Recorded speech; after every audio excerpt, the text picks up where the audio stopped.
On today's Untitled TCG podcast episode, I'd like to talk about two main topics. For those of you who did not have a chance to back the Kickstarter campaign, let's try to dig a little and see if this is the game you should have missed out feel or not. As the main topic of the episode in Theorycrafting section, let's talk about general concept of tactics in Altered. Let's get started.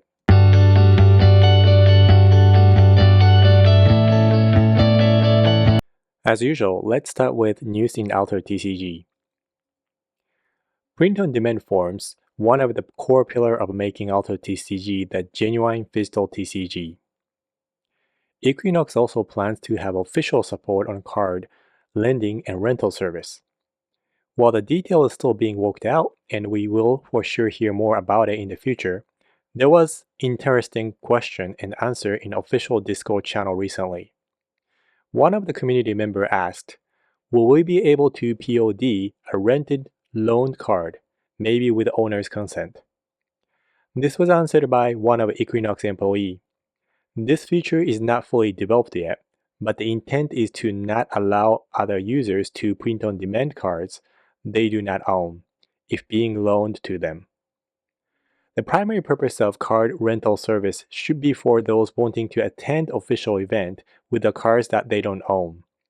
This may be due to the fact that they are too expensive, or in case of Altered, they may be specific unique card that the owner is not willing to sell. The concept of borrowing card is not new.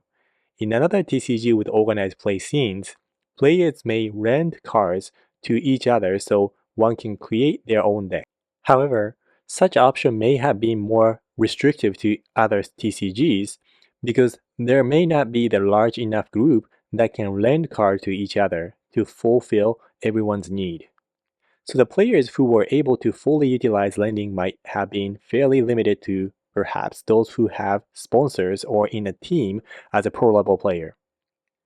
I believe Altered lending and rental services will open this up to more casual players and offer more equal opportunity to wider audience. So, is no print-on-demand on loaned card good or bad? From overall games economy, this is a good news. While there are benefits of card rental service, if rental service becomes too close to actually owning the card, it devalues actually owning the card itself. By keeping print-on-demand right to those who actually own the card, digital card asset has more meaning and hence translates into more potential value.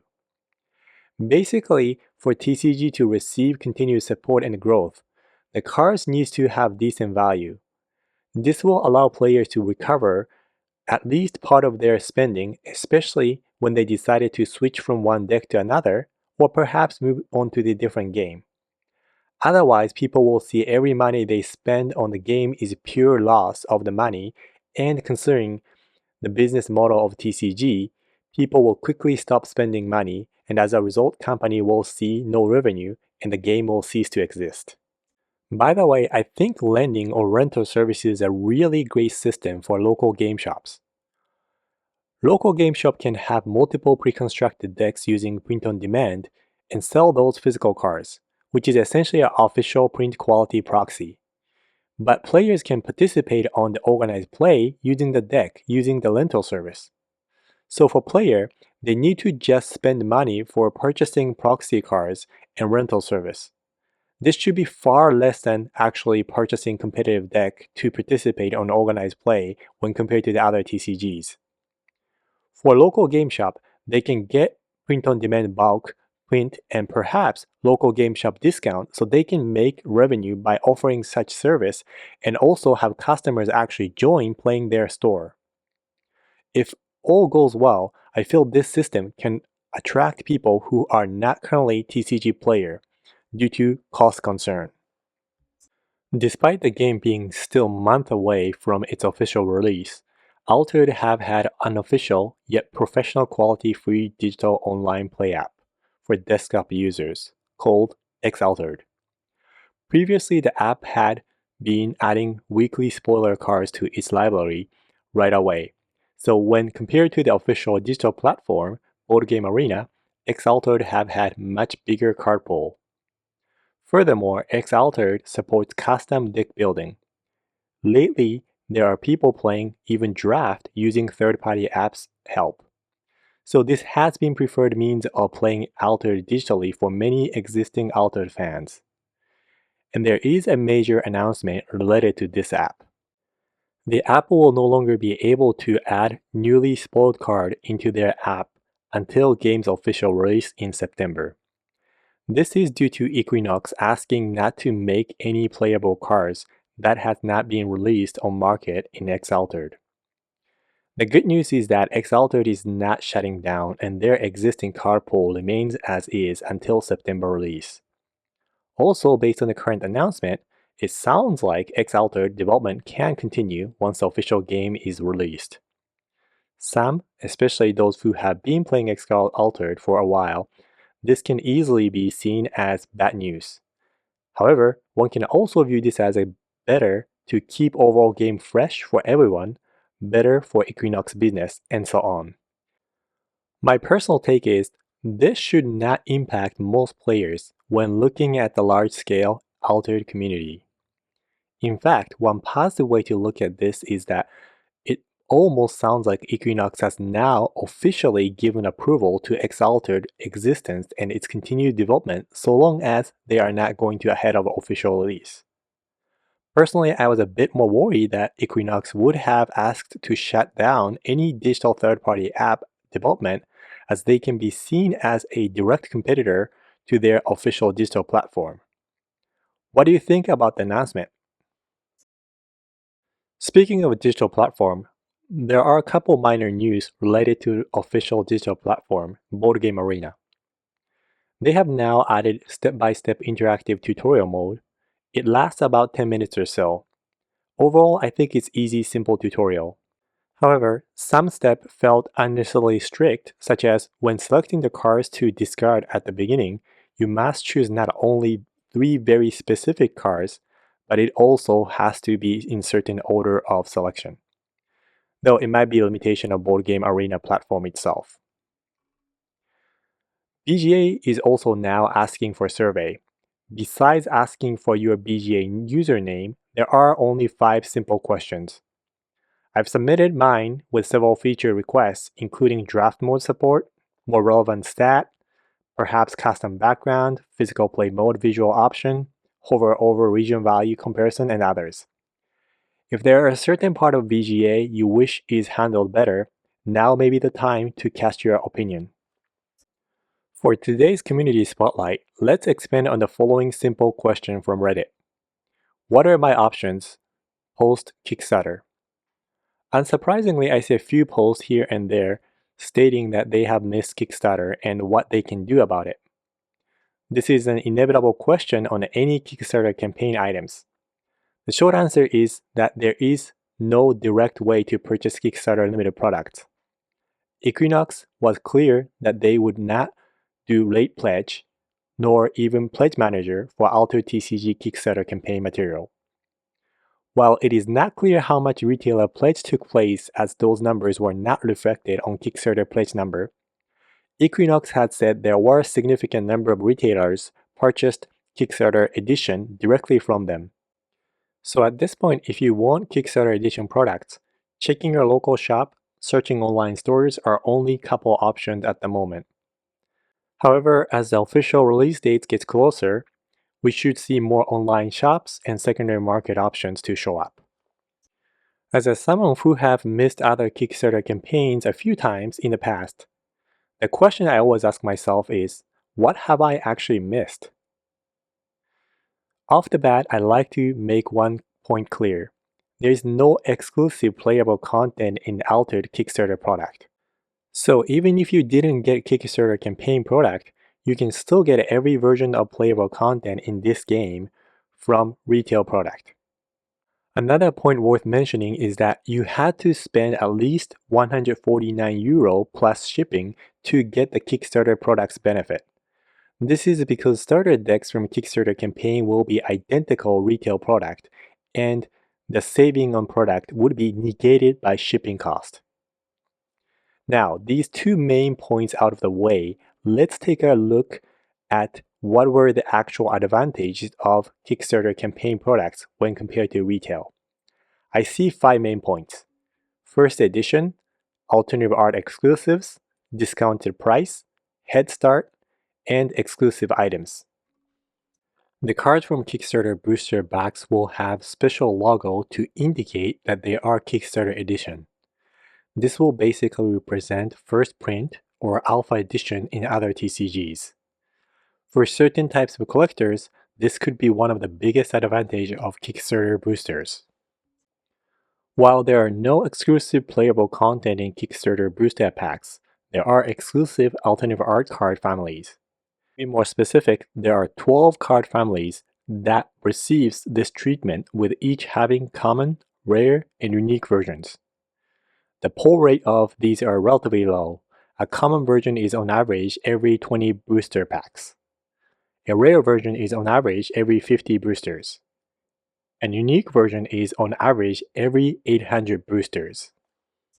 Promo cards have been given out for free to those who have attended roadshow events and also plan to be given out in 2024 Gen Con. While these are not exclusive to Kickstarter packs, the opportunity for getting these are very limited unless you live in a particular area and were lucky enough to attend one of those events. In Kickstarter packs, there is 1 in 72 pack chance to pull any of the 18 promo cards. In retail pack, there is 0 chance. These are the alternative art version of hero cards. There are several elements of Kickstarter booster box and pack make these products discounted price when compared to the retail. First, Kickstarter products are 15 to 20% cheaper than MSRP of retail product. The actual saving here when compared to retail product, however, would vary. First, Kickstarter items will have shipping cost unless you purchased €4,990 Divine Pack. If you are to purchase a retail product from a local game shop, there should be no shipping fee. Furthermore, altered product will not have minimum advertised price, so it's possible that retail packs will go well below MSRP, and retail booster boxes may even be cheaper than Kickstarter box price during Kickstarter campaign. One of the last Kickstarter campaign stretch goal was so-called Golden Booster Pack. This pack will contain 10 unique cards and 4 unique foilers. There is 1 in 250 pack chance to win this, and there is no free given Golden Pack.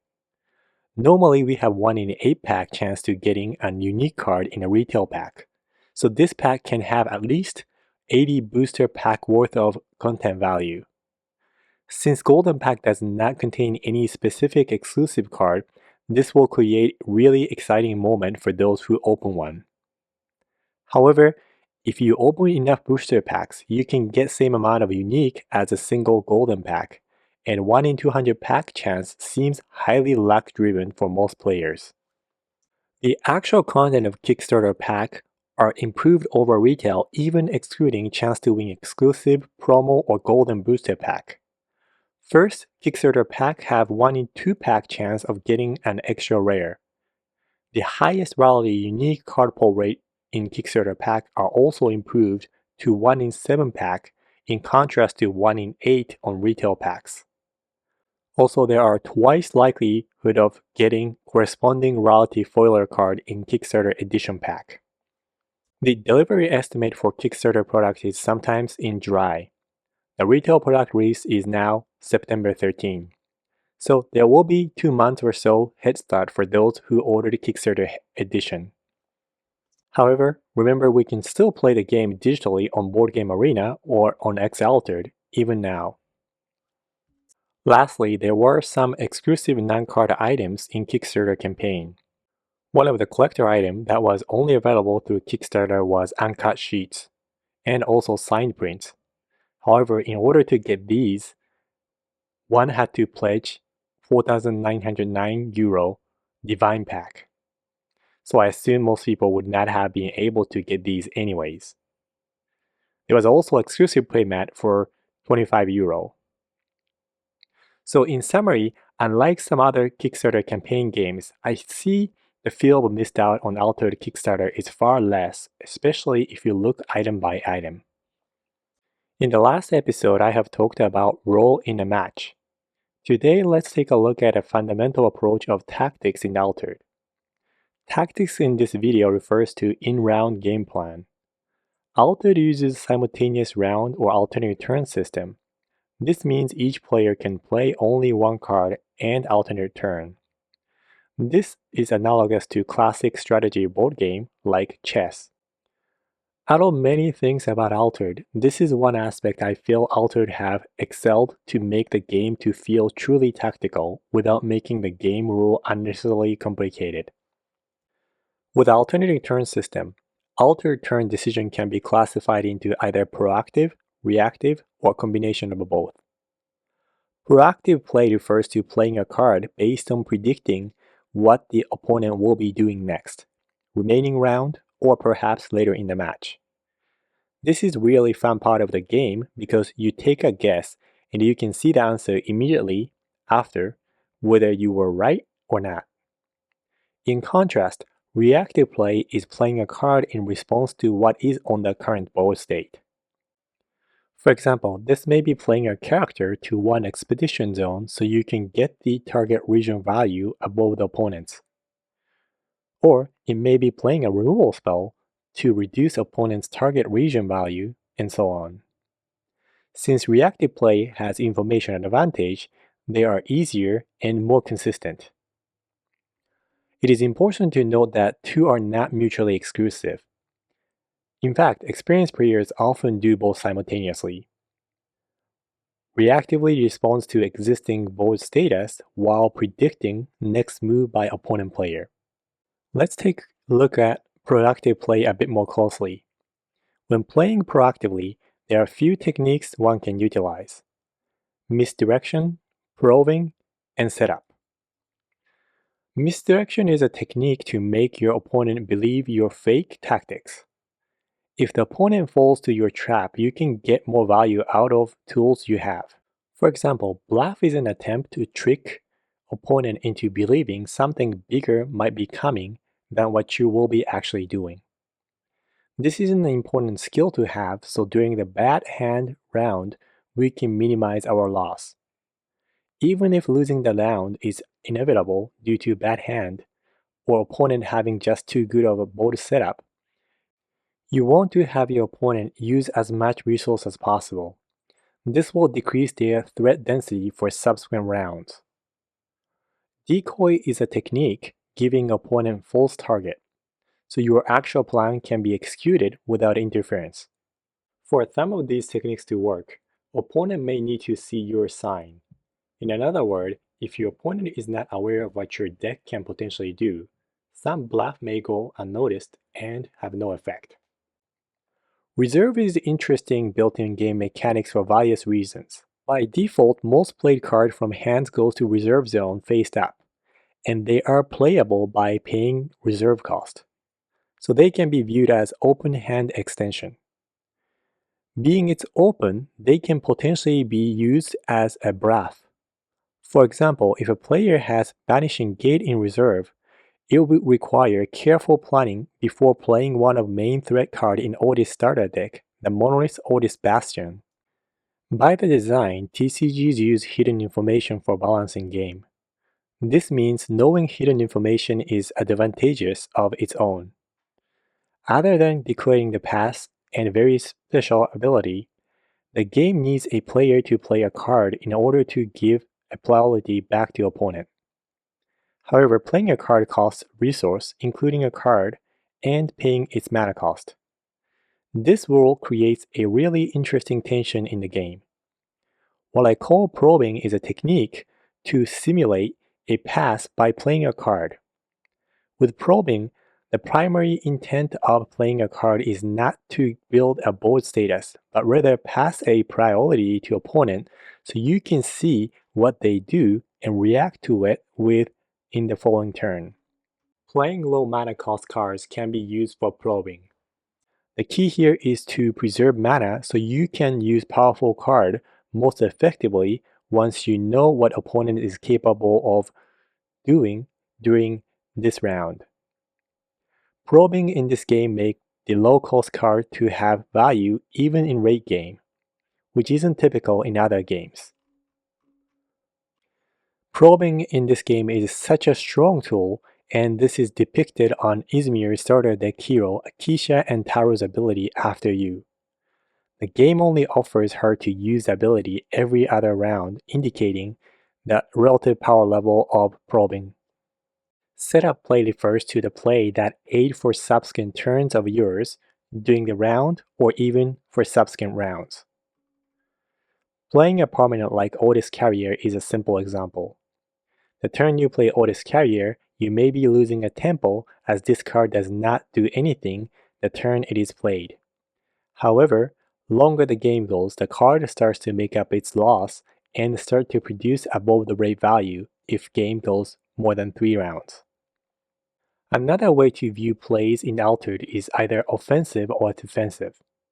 While Altered is not a combat game, this can still be viewed as a sport like soccer, baseball, or even running race. If your play's intent is to progress your expedition, you're playing an offense action. If your intent is to block opponent from progressing their expedition, that is a defensive play. There are times you can achieve both objectives simultaneously. This type of play allows you to gain tempo, which means take a one step ahead towards the goal against the opponent. This is referred to as a tempo play in other TCGs. When playing reactively, you should be thinking about this based on info on the board every single time. In a game like Flesh and Blood, we use term attack with height or width.